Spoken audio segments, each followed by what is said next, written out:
எல்லாருக்கும் வணக்கம். எல்லாருக்குமே அட்வான்ஸ் பொங்கல் வாழ்த்துக்கள். இன்னைக்கு முத்துமதி சமையல்ல பச்சை பயிரை வச்சு ஒரு தோசை செஞ்சு காமிக்க போறேன். பச்சை பயிர் நான் ஒரு கப் எடுத்து நைட்டே ஊற வச்சுட்டேன். சாப்பிடாத பிள்ளைகளுக்கு இந்த மாதிரி தோசை ஆப்பம் அந்த மாதிரி செஞ்சு கொடுக்கலாம். நல்லா ஊறிடுச்சு. ஒரு 2 ஸ்பூன் பச்சரிசி ஊற வச்சுருக்கேன். பெருங்காயம், ஒரு சின்ன துண்டு இஞ்சி, 4 சின்ன வெங்காயம், 4 பூண்டு, ஒரு பச்சை மிளகாய், மல்லி இலை, இதெல்லாம் நம்ம மிக்சியில் போட்டு அரைச்சிட்டு வந்துடலாம். மிக்சி ஜார் எடுத்து பச்சரிசி அதில் போட்டிருக்கிறேன். இதை ஃபஸ்ட்டு ஒரு அரை அரைச்சிட்டு அதுக்கப்புறம் மற்ற பொருளெல்லாம் போட்டு நம்ம அரைச்சிக்கலாம். கொஞ்சம் நைஸாக அரைக்கணும். பச்சரிசியை அரைச்சிட்டு காமிக்கிறேன். பச்சை பயிரை அரைச்சாச்சு.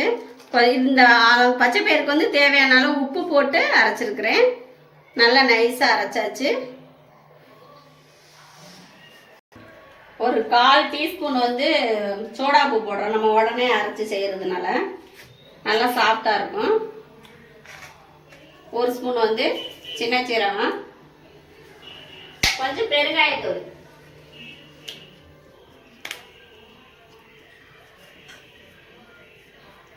கொஞ்சமாக பெருங்காயத்தூள்.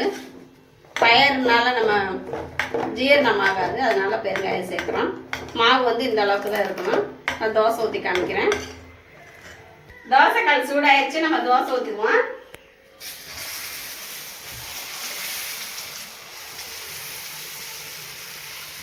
நல்லா மொறு மொறுன்னு சாப்பிட்டா டேஸ்டாக இருக்கும். நான் இதுக்கு நெய் ஊற்றிக்கிறேன்.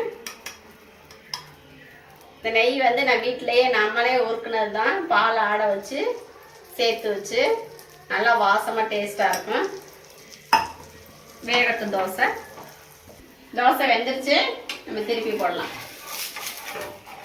பச்சை பயிரை வச்சு நிறைய ரெசிபி செய்யலாம். அவிச்சு தாளித்து கொடுக்கலாம், முளை கட்டி வச்சு தாளிக்கலாம், வெறும் வயிற்றுல அப்படியே ஊற வச்சு சாப்பிட்லாம். வெயிட் லாஸ் பண்ணுறவங்களாம் அந்த மாதிரி சாப்பிட்டா தொப்பை குறைங்க. தோசை ஊற்றி வச்சு நான் இதுக்கு 2வது தோசையும் நம்மளுக்கு ரெடி ஆயிடுச்சு. அதுக்கு தேங்காய் சட்னி அரைச்சி வச்சுருக்கிறேன். சாம்பார், தக்காளி சட்னி எல்லாமே நல்லாயிருக்கும். அதுக்கு நான் இந்த தோசையை எடுத்துட்டு ஆப்ப கடாயை வச்சு ஆப்பமும் செஞ்சு காமிக்கிறேன். பாசிப்பருப்பு ஆப்பம்.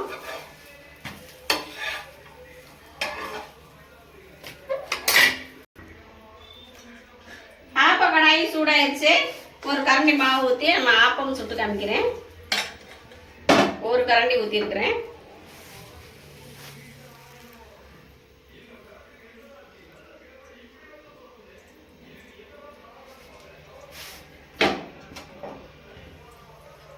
மேலே 1 ஸ்பூன் நெய் விட்டு மூடி போட்டு மூடி வச்சு வேக வச்சு எடுத்துடலாம்.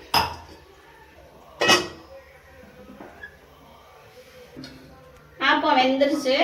நம்ம எடுத்துடலாம். பச்சை பயிறு அப்பம் ரெடி ஆயிடுச்சு.